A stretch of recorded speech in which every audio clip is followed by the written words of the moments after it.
역류성 식도염으로 고생한 사람들이 참 많습니다.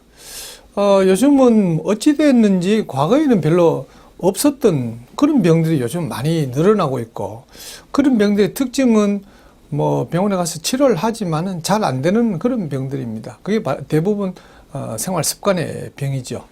역류성 식도염이라는 것은 위에 있는 음식물이 역류 거꾸로 올라와서 식도에 염증을 일으키는 병입니다. 본래 식도는 일방통행입니다. 입에서 입에 있던 음식이 식도를 거쳐서 위로 가게 되어 있습니다. 위에 있던 것은 다시 식도로 올라오면 안 됩니다.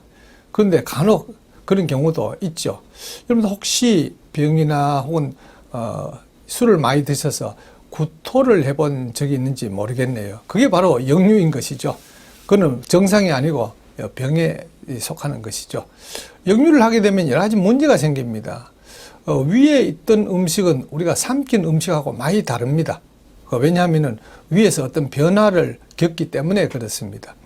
위에 일단 음식이 들어가게 되면 위산이 분비가 됩니다. 그래서 음식물에 산이 섞인 그런 이제 물질이죠. 위산은 아주 강한 산이어서 위를 상하기도 하지만은 그게 식도까지 올라오게 되면 식도에 염증을 일으킵니다. 왜 이게 위에 있는 음식물이 역류를 하는가 하면은 그 위 속에 압력이 높기 때문에 그렇습니다.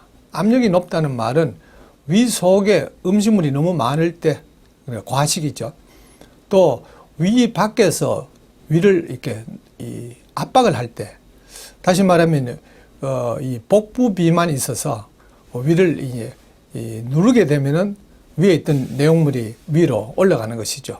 물론 뭐 사람이 거꾸로 물구나무 서기 한다든지 하면은 그럴 수도 있지만은 그건 이제 일상적인 그런 건 아니니까 거의 논의할 그런 대상은 아닌 것 같습니다. 사람들은 이 위에 있던 것이 위로 올라와서 식도염을 자꾸 일으키니까 여기에 대해서 이 상체를 좀 세워서 위에 있던 것이 위로 올라오지 않게 하자. 그러니까 물리적인 방법으로 어떻게 해결해보자. 이런 생각을 많이 합니다.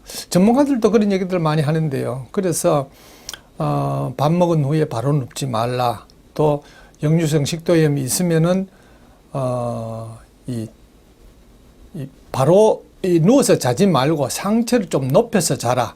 아니면은 엎드려서 자라. 뭐 이런 얘기들을 많이 합니다. 그게 얼마나 고생스럽습니까?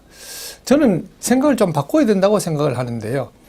위에 있던 것이 식도로 역류하지 않게 하면 좋지만은 살아가다 보면은 그럴 수도 있습니다. 여러분들 혹시 트림 한번 해보셨습니까? 그 위에 있던 것이 뭐 음식물은 아니지만은 거기에 가스 이런 것들이 그 입까지 올라오지 않습니까? 그래서 음식물이 올라올 수밖에 없습니다. 올라오더라도 식도를 상하지 않게 하면은 가장 좋겠죠. 그게 바로 위에 들어있던 음식물이 좀 순하게 되면은 좋습니다. 위산이 많이 섞이지 않은 것이면은 괜찮죠. 그렇게 하기 위해서는 위산이 많이 분비 안 되게 음식을 그렇게 먹어야 됩니다. 그게 바로 동물성 식품을 먹지 않는 것입니다. 그리고 소금, 커피, 술, 그리고 약은 물론 해로운 것이고요. 자, 이런 것들이 위 속에 있다가 식도로 역류해서 식도에 염증을 일으키기까지도 합니다. 이게 올라오는 것이 식도까지만 올라왔다가 다시 내려가면 좀 괜찮지만 이게 입까지 올라오는 경우도 있습니다. 입까지 올라와서 이를 상하게 합니다. 그러니까 위산이 섞여 있으니까 이가 부식이 되겠죠. 그래서 충치가 생긴다거나 혹은 이게 올라와서 목에 어떤 염증을 일으키죠. 그래서 후두염이 생기기도 합니다. 후두염이 있으면은 이게 자꾸 목이 이물감이 생기죠.